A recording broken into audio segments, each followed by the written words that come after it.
Bonjour les amis, c'est Yannick, j'espère que ça va pour vous. Donc dernière ou avant-dernière vidéo avant le petit break de 10 ou 15 jours. Donc ici, c'est le pendant du tirage d'hier des 4 événements pour la France, sauf que là on est sur des événements internationaux.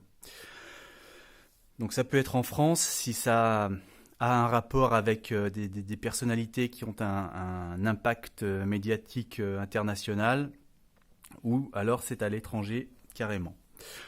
On a nos 4 événements. Donc le premier événement, alors il est assez mystique et je vous avoue que je ne suis pas arrivé à vraiment le percer celui-là. Il est assez mystérieux.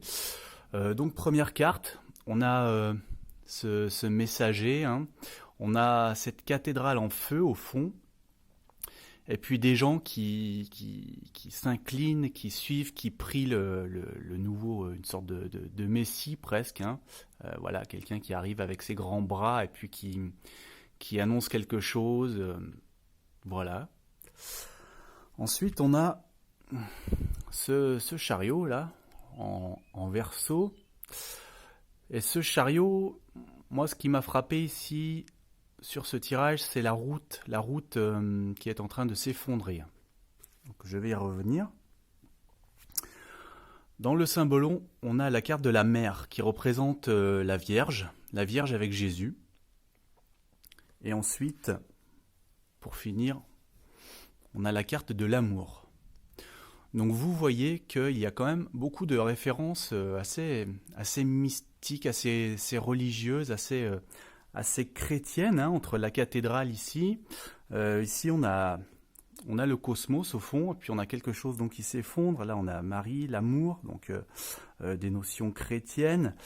Cette carte peut indiquer le progrès, hein, le progrès, c'est-à-dire la destruction des anciennes valeurs. Et puis tous les gens qui viennent s'incliner ici devant les miracles du progrès, hein, les promesses du progrès peut-être. Et puis là, c'est la voie du progrès qu'on suit, la voie du progrès qui est en train de s'effondrer peut-être, hein, de mener dans un endroit assez inconnu en tout cas, dans une sorte d'abîme peut-être.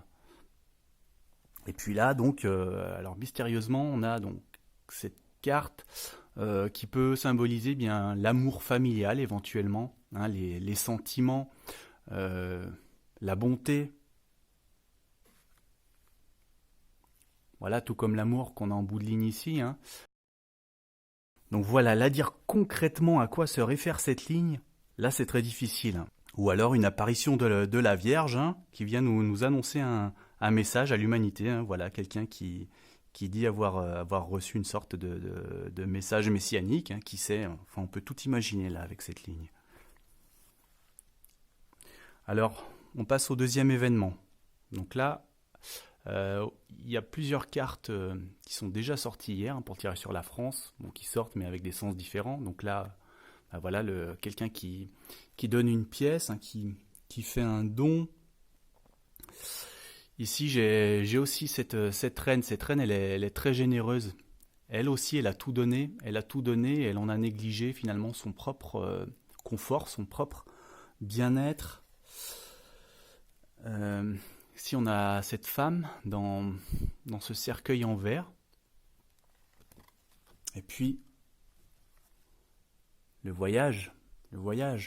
Donc là, ça nous parle de charité, hein, avec la première carte. Charité, ici, on a une personne encore très charitable qui s'est négligée, qui a trop pensé aux autres, et peut-être qui en est arrivé jusqu'à une phase d'épuisement intense.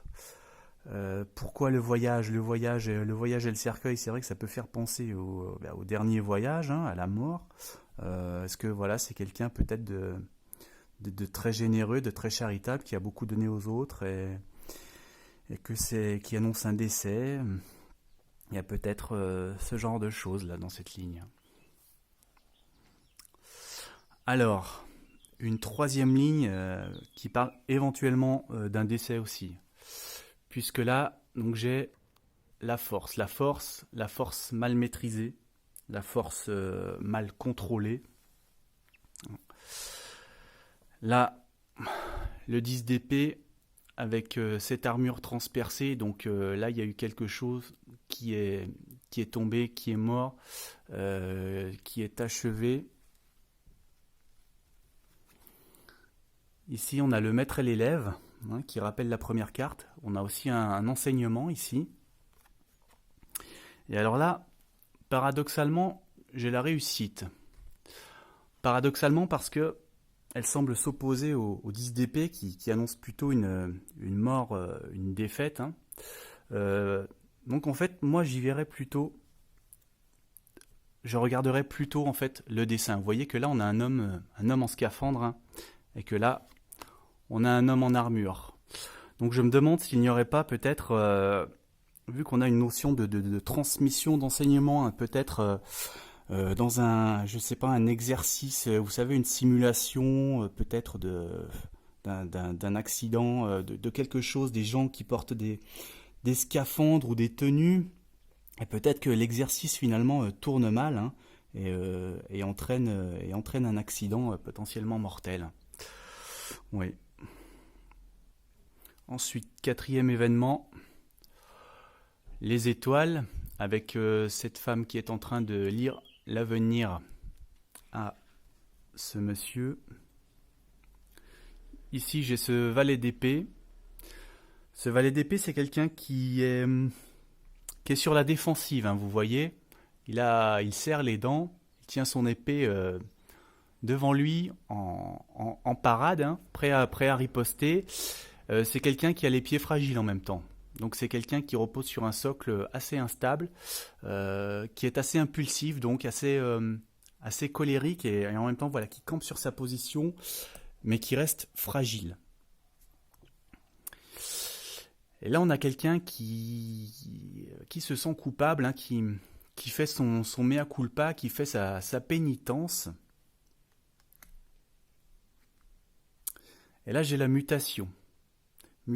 Donc quelque chose peut-être qui se transforme. Donc là, éventuellement, peut-être quelqu'un qui pour l'avenir, en fait, quelqu'un qui a été donc jusque-là, comme je l'ai décrit par avant, hein, qui est resté figé, borné, mais en même temps qui est dans une situation très inconfortable. Hein. Vous voyez qu'il est au-dessus de montagnes acérées,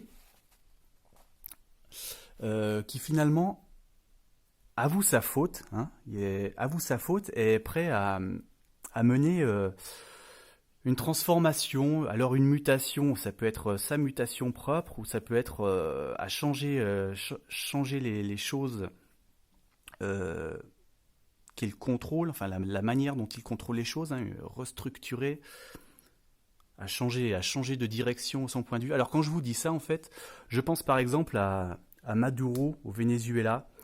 J'avais fait un tirage il y a plusieurs mois, donc qui confirmait qu'il restait bien au pouvoir, ce qui est toujours le cas aujourd'hui, mais qu'il serait amené au fil du temps à revoir ses positions très rigides, puisqu'il serait très fragilisé, autant intérieurement qu'internationalement. Donc là, dans le cadre d'un tirage international, je vous avoue que ça fait assez écho peut-être à Maduro, qui serait prêt à lâcher du lest, hein, au Venezuela. Possiblement pour ouvrir la voie à un nouveau fonctionnement du système politique peut-être. Voilà, à ouvrir la porte à une opposition, à quelque chose.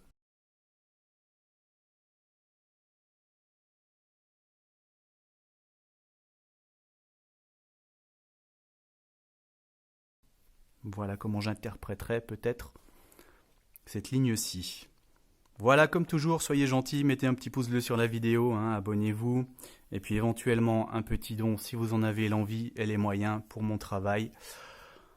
En attendant, je vous souhaite une excellente soirée, et je vous dis à très bientôt. Merci les amis.